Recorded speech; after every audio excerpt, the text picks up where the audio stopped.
와서 이렇게 일어나 주셔서 다 같이 본독해 주셔서 감사합니다. 벌써 8월입니다. 수능이 며칠 남았는지 아시나요? 수능 디데이가 오늘 확인해 보니 102일이 남았습니다. 어, 제가 긴장이 됩니다. 네. 오늘 수능 100일 달력 잘 받으셨나요? 네.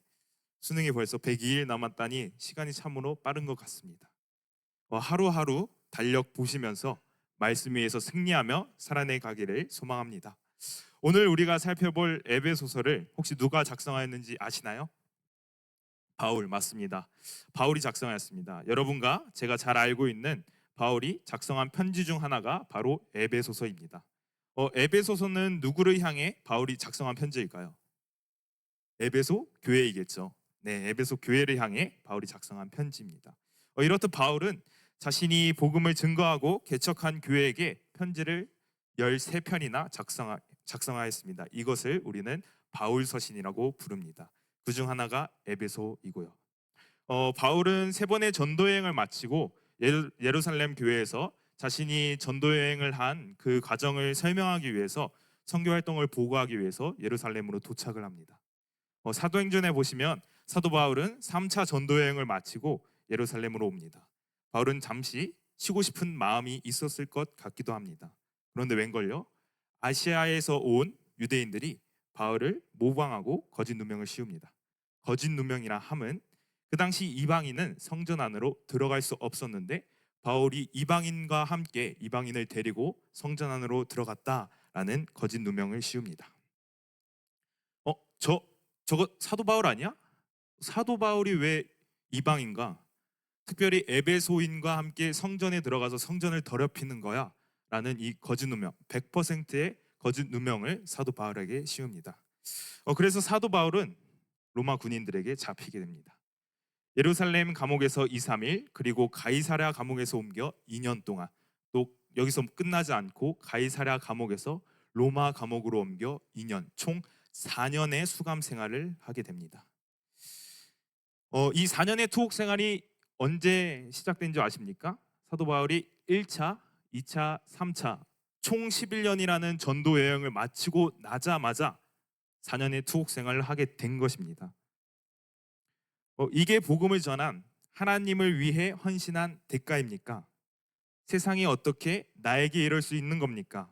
수치스러운 모욕과 오해, 그리고 감옥에 갇힌 수치, 도대체 하나님을 섬긴 대가가 이거라면 누가 하나님을 섬기겠습니까? 그 로마 감옥에 갇혀 있을 때 사도 바울에게 이런 소식이 들립니다. 사도 바울, 사도 바울, 어, 에베소 교회에서 이런 소식이 들립니다. 어, 에베소 교회에 당신이 그렇게 사랑하고 좋아하는 에베소 교회에 유대인 그리스도인과 이방인 그리스도인 사이에 갈등이 생겼습니다. 그 갈등 때문에 다툼이 생겼고 그 다툼으로 교회가 곧 분열되기 직전입니다. 여기서 끝나는 것이 아닙니다. 에베소 교회에 있는 그 음란한 문화들이 교회 안으로 들어오고 그 에베소 교회의 거짓 이단들, 우리로 말하면 신천지가 교회 안에 들어오게 된 것입니다. 바울은 이 소식을 처참한 환경 가운데 듣게 됩니다. 감옥에서 자신이 선교 활동을 마친 후에 에베소 교회에 자신이 복음을 전하고 증거한 대가가 복음의 열매가 아니라 그 교회가 곧 무너질 것 같다. 곧 그 교회가 곧 분열될 것 같다라는 소식을 듣게 됩니다. 이것이 오늘 우리가 살펴볼 에베소서의 배경입니다. 이것을 염두에 두고 오늘 우리 말씀을 듣기를 원합니다. 사도 바울은 에베소서 3장 1절에 이렇게 이야기합니다. 3장 1절입니다. 이러므로 그리스도의 예수의 일로 너희 이방인을 위하여 갇힌 자 된 나 바울이 말하거니와. 이상한 부분이 있지 않습니까? 바울이 누구 때문에 갇혔나요? 이방인 때문에 갇혔죠. 특별히 구체적으로 에베소인 비모 때문에 갇혔습니다. 그런데 바울은 뭐라고 에베소 교회에 편지를 작성하고 있나요? 너희 때문에 라고 작성하고 있나요? 아니면 위하여 라고 작성하고 있나요? 위하여 라고 작성하고 있습니다. 야! 너희 때문에 내가 감옥에 갇혔잖아. 너희 이방인, 특히 에베소인 너희 때문에 내가 감옥에 갇혔어 라고 이야기하는 것이 아니라 내 걱정하지 말아라. 내가 너희들을 위하여 이방인 특히 에베소인 너희들을 위하여 내가 갇혔다라고 이야기하고 있는 것입니다. 여기서 사도 바울의 원망과 불평, 그 섭섭함이 발견할 수 있습니까? 아니요. 어디에도 없습니다. 사도 바울은 우리랑 똑같은 사람입니다. 맞으면 아프고 오해받으면 화가 나고 서러운 사람입니다. 그런데 어떻게 사도 바울은 이런 말을 할 수 있었을까요? 여기서 끝나는 것이 아닙니다. 갇힌 자 된 나 바울이 말하거니와. 감옥에 있는 사람이 지금 누구에게 이야기하고 있는 것이죠? 감옥 밖에 있는 사람에게 이야기하고 있는 것입니다. 자유를 빼앗긴 사람이 자유를 가진 사람에게 말하고 있는 것이죠.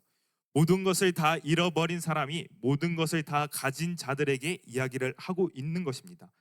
이게 맞습니까? 우리의 상식은 이게 아닙니다. 성적을 잘 받은 친구가 성적을 못 받은 친구를 위로하는 게 우리의 상식이며, 건강한 자가 건강하지 않은 자를 위로하는 것이 우리의 상식이며 세상의 이치입니다. 그러나 바울은 그렇게 이야기하고 있지 않은 것입니다. 사도 바울은 에베소서 3장 1절에서 우리의 상식을 완전히 뒤엎고 있는 것이죠. 어떻게 이렇게 이야기할 수 있었을까요? 이것이 바로 그리스도인의 삶이기 때문입니다. 그리스도인의 삶은 철학이 아니며 개념이 아닙니다. 그리스도인의 삶은 능력이라는 것입니다. 그 능력을 알았던 사도 바울이기에 6장 10절에서 에베소 성도들에게 이렇게 권면할 수 있는 것이었습니다. 우리 다 같이 6장 10절 한번 읽어볼까요? 6장 10절 말씀입니다. 다 같이 읽도록 하겠습니다. 시작. 끝으로 너희가 주 안에서와 그 힘의 능력으로 강건하여지고. 무엇이라고 이야기하고 있나요? 그 힘의 능력으로 강건하라고 이야기하고 있습니다. 이 힘은 인간의 힘과 열심을 이야기하고 있는 것이 아닙니다. 하나님의 힘에 의존하고 의지하는 것이며, 이 능력은 제어할 수 있는 힘을 이야기하는 것입니다. 즉 인내와 절제를 이야기하는 것이죠. 우리는 영적 전쟁에 앞서 주 안에서 하나님의 주권적인 힘에 의존하여 인내와 절제할 수 있는 힘을 길러야 된다. 그 힘을 하나님께서 주신다라고 바울은 이야기하고 있는 것입니다. 따라서 그리스도인의 삶은 십자가 힘의 능력으로 강건하는 데에 있다고 바울은 우리에게 이야기해주고 있는 것이죠. 바울은 편지를 쓰면서 에베소 교회 성도들에게 편지를 쓰면서 그리스도인의 합당한 삶을 세 가지로 이야기하고 있습니다. 첫 번째는 부르심에 합당한 삶을 살아라. 두 번째는 하나님을 본받는 자가 되라. 세 번째, 오늘 우리가 살펴볼 하나님의 전신갑주를 입어라 라고 이렇게 세 가지를 이야기하고 있습니다. 갑작스럽겠지만 우리 국방의 의무를 감당한 우리 남자친구들을 위해서 한번 박수 쳐볼까요? 힘을 냅시다. 우리 남자친구들 화이팅 합시다. 우리 남자친구 서로에게 위로해 볼까요? 화이팅 하자.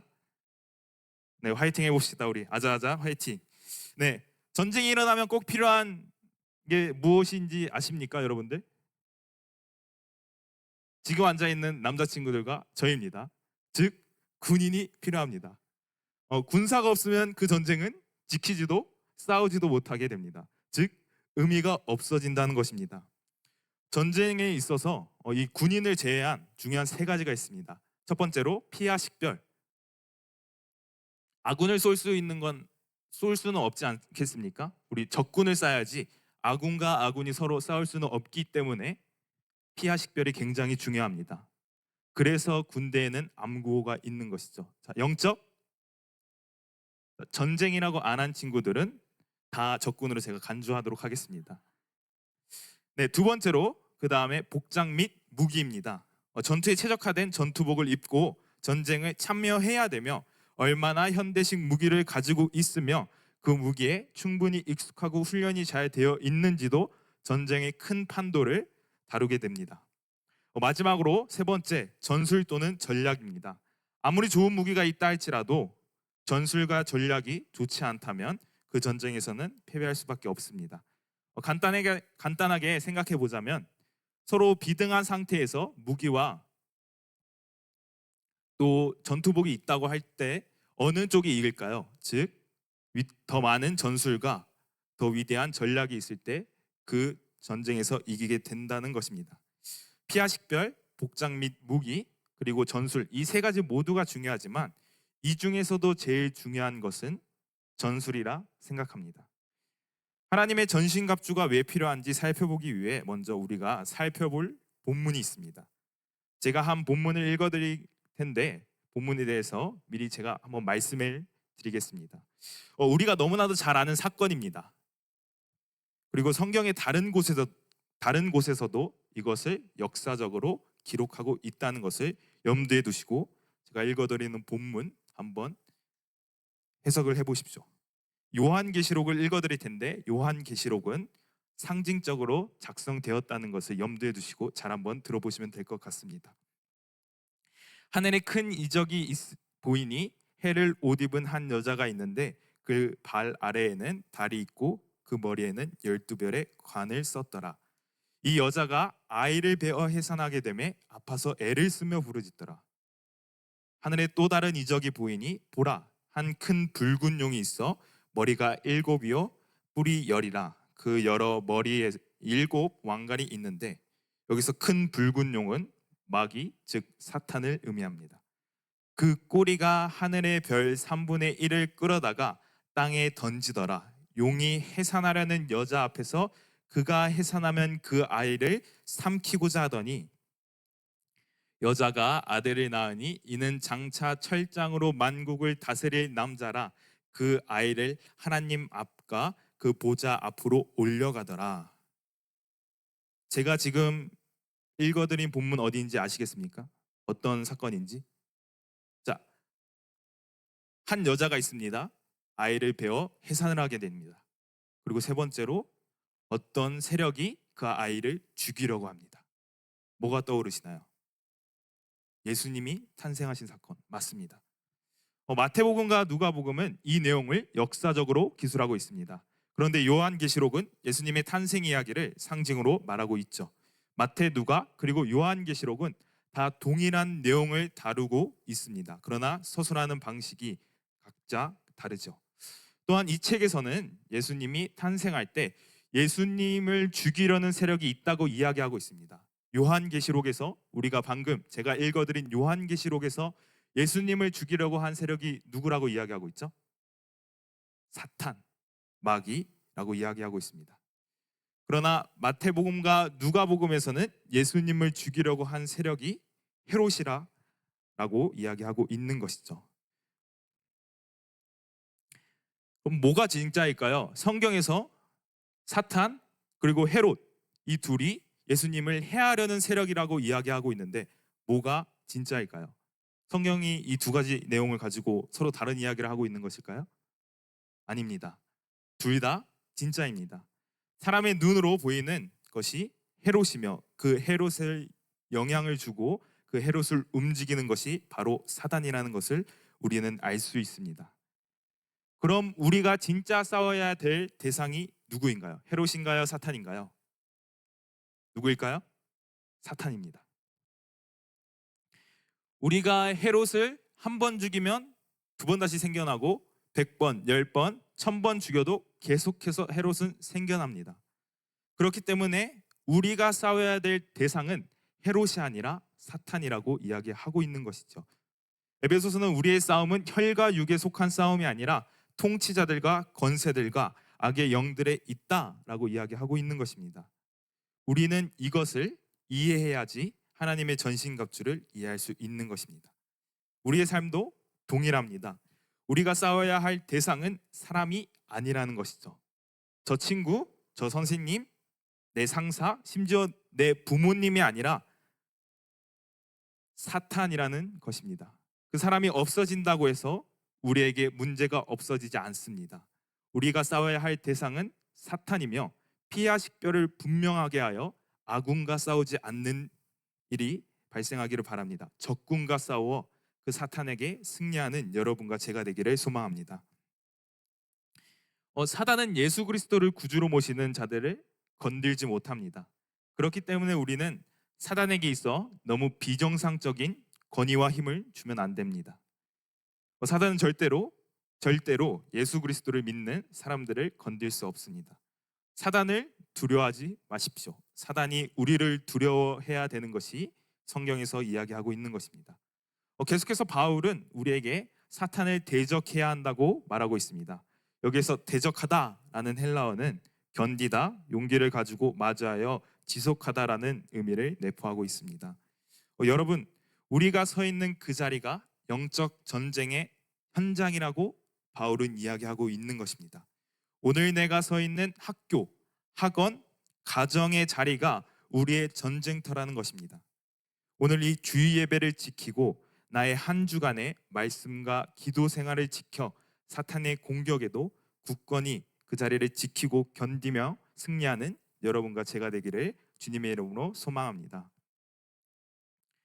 바울은 하나님의 전신갑주가 그리스도인으로 살아가면서 옵션처럼 입었다가 벗었다가 그렇게 옵션처럼 입고 벗고 할 수 있는 것이 아니라고 이야기하고 있습니다. 그리스도인이라면, 내가 예수 그리스도를 믿는다면 하나님의 전신갑주를 입어야 된다고, 이것이 그리스도인의 합당한 삶이라고 바울은 이야기하고 있는 것이죠. 우리의 삶의 현장이 영적 전쟁터이기 때문에 우리는 언제나 어디서나 하나님의 전신갑주를 입어야 된다는 것입니다. 끝으로 라면서 바울은 자신의 편지를 마무리하면서 하나님의 전신갑주를 입어야 된다는 것을 강조하고 있습니다.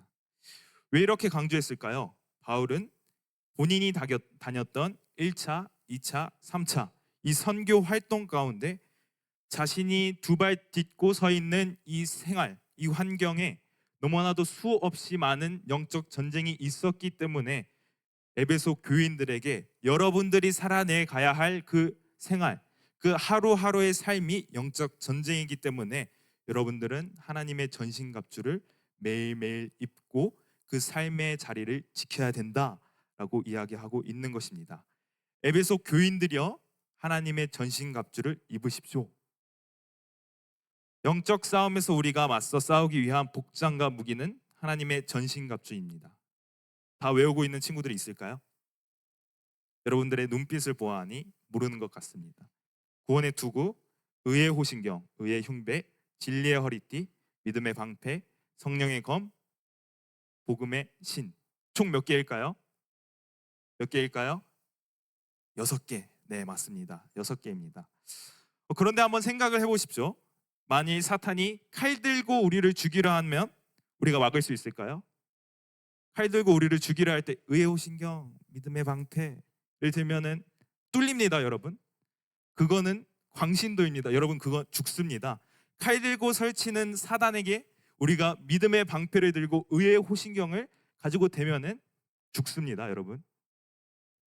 그렇기 때문에 사단은 우리를 칼로 해치지 않고 있음을 우리는 다시 한번 알게 되었습니다. 사단이 어떠한 방법으로 우리를 시험하는지 정확하게 알아야 합니다. 저번 주 설교 본문이 어디인지 기억하시나요? 예수님이 시험을 당하는 장면입니다. 여러분들의 눈빛을 보니 제가 시험을 당할 것 같습니다.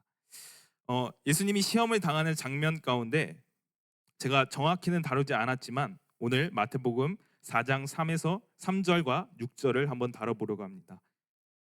제가 한번 읽도록 하겠습니다. 시험하는 자가 예수께 나와서 이르되 내가 만일 하나님의 아들이어든 명하여 이 돌들로 떡덩이가 되게 하라. 6절입니다. 이르되 내가 만일 하나님의 아들이어든 뛰어내리라. 사단이 뭐라고 이야기하고 있나요? 내가 만일 하나님의 아들이냐고 묻고 있습니다. 아마도 사단은 이렇게 예수님께 질문했었던 것 같습니다. 뉘앙스를 한번 보십시오. 오, 예수님, 당신이 예수님입니까? 오, 당신이 하나님의 아들이지 않습니까? 근데 40일 동안 광야에서 이게 뭡니까? 그 누추한 옷 좀 보십시오. 배고프지 않습니까? 이 돌을 떡덩이로 만들어 배고픔을 채우십시오. 그리고 하나님이 제일 사랑하시는 아들이 당신이지 않습니까? 그런데 왜 당신을 지금 이 자리 가운데 보내고 있는 것입니까? 하나님이 당신을 이 땅에 보내신 후에 당신의 존재를 잊으셨나 봅니다. 그러니 성전에 뛰어내리십시오. 그래서 하나님을 깜짝 놀라게 하여 천사가 당신의 발을 받들게 하십시오 라고 이렇게 예수님을 시험하고 있는 것 같습니다. 여러분, 사단이 예수님을 시험한 이유는 예수님으로 하여금 하나님을 의심하게 하기 위함이라는 것을 우리는 알아야 됩니다. 사단의 가장 중요한 전략은 예수님의 때나 지금이나 동일합니다. 하나님을 부인하게 하려는 것이 아니라 하나님을 의심하게 하는 것입니다. 사단은 의심을 통해 우리를 공격합니다. 하나님이 너 사랑하신다며? 그런데 너 꼴이 그게 뭐냐? 하나님이 너희 가정 사랑하신다며? 그런데 그게 뭐냐? 하나님이 너를 진짜 사랑하시는 거 맞냐? 너의 성적, 너의 자존감 한번 봐봐라. 진짜 하나님이 너를 사랑하신 존재가 맞냐? 라고 이야기하고 있는 것입니다. 이 음성은 사단의 음성이며 사탄의 공격입니다. 어떻게 하나님이 살아계시면 그럴 수 있어? 어떻게 하나님이 사랑하시는 자녀에게 그렇게 하실 수 있어? 하나님 참 무심하시기도 하지 라고 사탄은 우리를 공격합니다. 그래야 하나님에 대한 의심을 품게 하고 하나님을 부정하고 관계가 깨지기를 바라고 있는 것이죠. 이때 우리는 사단의 음성에 사단아 그러게 말이다 라고 이야기하면 안 된다는 것입니다. 우리는 이러한 사단의 음성이 들릴 때 하나님은 선하시고 신실하신 분이야 라며 믿음으로 담대히 고백해야 한다는 것이죠. 여러분, 의심을 대적하기 위한 가장 강력한 무기가 무엇인지 아십니까? 바로 믿음입니다. 우리 하나님은 그러실 분이 아니다. 우리 하나님은 선하신 하나님이다 라는 믿음을 가져야 된다는 것입니다. 그래서 에베소서 6장 16절에서 이 모든 것 위에 믿음의 방패를 가지라고 이야기하고 있는 것입니다. 구원의 투구, 의의 흉배, 진리의 허리띠, 믿음의 방패, 성령의 검, 복음의 신발, 그 모든 것들이 중요하지만 그러나 이 모든 것 위에 믿음의 방패를 가지라는 것이죠. 왜냐? 사단의 공격이 의심이기 때문입니다. 하나님이 어떻게 나의 가정에게 이렇게 하실 수 있어? 어떻게 나에게 이렇게 하실 수 있어?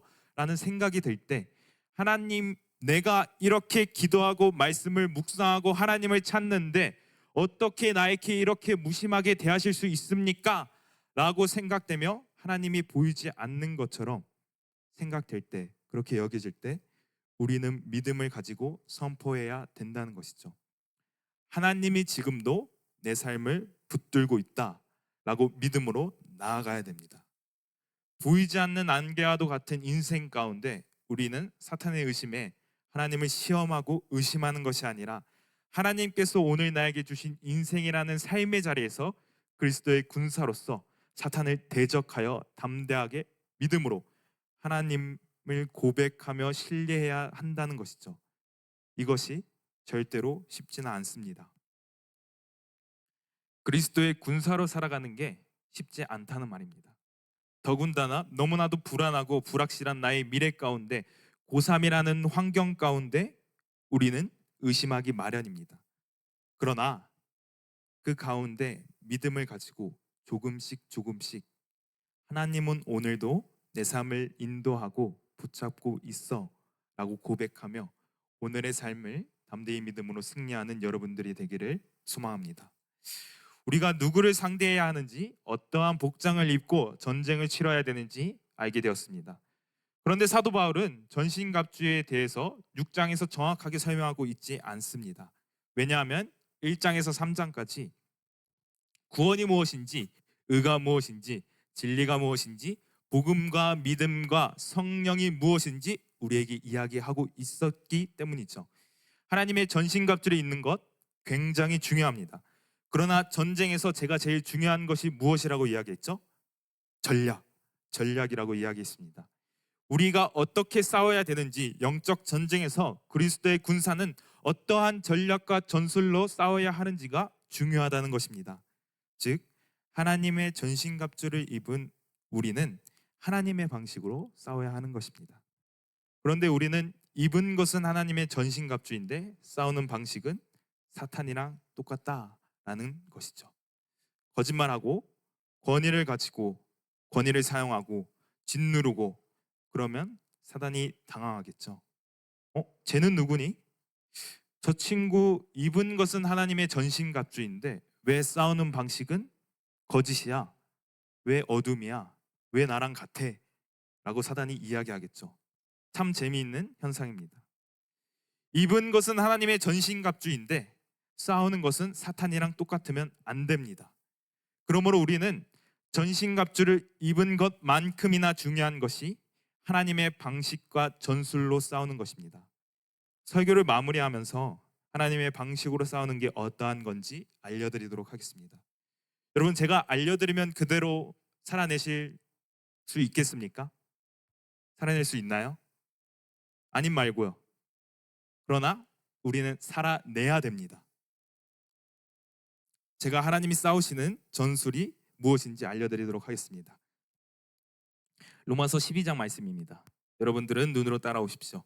너희를 박해하는 자를 축복하라. 축복하고 저주하지 말라. 야, 네가 나를 저주해? 네가 나를 박해해? 너 잘 걸렸다. 내가 오늘 내 힘이 어떤 건지 알려줄게. 내가 가지고 있는 내 백그라운드가 어떤 건지 너를 아주 짓눌려 줄게 라고 이야기하는 것이 세상의 방식이라는 것입니다. 그러나 하나님의 방식은 나를 박해하는 자를 축복하는 것입니다. 계속해서 15절입니다. 즐거워하는 자들과 함께 즐거워하고 우는 자들과 함께 울라. 우는 자들과 함께 우는 거 우리 그렇게 어렵지 않습니다. 그러나 즐거워하는 자들과 함께 즐거워하는 게 이게 너무나도 어렵습니다. 하나님, 나는 왜 쟤처럼 안 됩니까? 내가 더 하나님 앞에서 열심을 다해 나의 인생을 드리지 않았습니까? 근데 왜 쟤는 대학 가고 나는 떨어져서 못 가는 것입니까? 라고 이야기하는 것이 아니라는 겁니다. 쟤는 저렇게 잘 사는데 하나님, 나는 왜 이럽니까? 라고 말하는 게 아니라 오늘도 우리에게 인생을 허락하신 하나님께 남이 즐거워할 때 우리도 같이 즐거워하며 남이 울 때 우리도 같이 울어줘야 된다는 것입니다. 우리는 영적 전쟁이라면 거대하고 위대한 것을 생각하다 보니 영적 전쟁이 눈에 보이지 않는다고 생각을 합니다. 그러나 오늘 말씀은 우리가 싸워야 할 영적 전쟁은 우리의 삶의 현장이다 라고 이야기하고 있는 것입니다. 아무에게도 악을 악으로 갚지 말고 모든 사람 앞에서 선한 일을 도모하라. 할 수 있거든 너희로서는 모든 사람과 더불어 화목하라. 내 사랑하는 자들아, 너희가 친히 원수를 갚지 말라. 우리가 살아가고 있는 이 세상의 방식은 눈에는 눈, 피눈물 아니죠. 피눈물 나게 해야죠. 내 눈에서 눈물이 나게 해? 그러면 상대는 피눈물 나게 하는 게 우리가 살아가고 있는 우리의 가치관입니다. 그러나 하나님께서는 그렇게 하지 말라라고 이야기하고 있는 것입니다. 내 원수가 줄이거든 먹이고 목마르거든 마시게 하라. 우리 친구 가운데 학교에서 정말 꼴도 보기 싫은 친구들이 있을 거라고 생각이 됩니다. 정말 두 번 다시 겹치고 싶지 않고 보기 싫은 친구가 줄일 때, 목마를 때 그때 그 친구에게 다가가 먹을 것을 갖다 주며 하나님은 선하시다. 하나님은 오늘도 내 삶을 인도하신다라고 고백하며 살아내가 되는 게 그리스도의 군사의 업무라는 것입니다. 마지막입니다. 악에게 지지 말고 선으로 악을 이기라. 여러분, 이게 하나님의 싸움 방식입니다. 이게 하나님의 전술입니다. 우리의 영적 전쟁은 거창하고 거대하고 하늘에 떠 있는 것이 아닙니다. 오늘 우리가 두 발 딛고 살아가는 이 삶의 현장이 우리의 영적 전쟁터라는 것입니다. 우리의 가정, 학업, 일터가 우리가 싸워야 되는 영적 전쟁의 현장이라는 것이죠. 바울은 본인이 받았던 억울함, 수치, 분노, 모욕을 에베소 교인들에게 토로하지 않았으며 에베소 성도들에게 하나님의 전신갑주를 입어 그 힘의 능력을 입어 영적 전쟁에 참여하라고 이야기하고 있는 것입니다. 이 명령과 권면은 오늘날에도 여러분들과 저에게 동일합니다. 제가 먼저 그렇게 살 테니 우리 같이 하나님의 군사로서 하나님의 전신갑주를 입고 하나님의 방식으로 영적 전쟁에서 승리하지 않겠습니까? 쉽지 않은 길임을 압니다. 그러나 우리가 믿고 따르는 예수 그리스도가 이미 그 길을 걸어가셨기에 우리는 그 길을 걸을 수 있으며 걸어야만 하는 것입니다. 예수 그리스도는 십자가의 죽음으로써 승리하셨습니다. 세상의 이치처럼 권력과 거짓과 힘으로 사단에게 승리한 것이 아니라 십자가의 죽음으로 승리하신 것입니다. 그렇기 때문에 그리스도인의 승리는 힘으로 얻는 것이 아닙니다. 세상이 나를 핍박하고 저주하더라도 내가 그것에 있어서 죽어야 된다는 것입니다. 죽음으로써 그리스도인의 승리가 온다는 것이죠. 내가 죽고 예수가 살아 승리하는 인생을 살아내기를 소망합니다. 예수님께서 그 길을 걸어가셨기에 예수를 왕으로 모시는 우리는, 그리스도의 군사로 부름받은 우리는 하나님의 방식으로 사탄과 싸워야 될 줄 믿습니다. 우리 다 같이 자리에 일어나서 예수의 길 찬양하며 나아갔으면 좋겠습니다.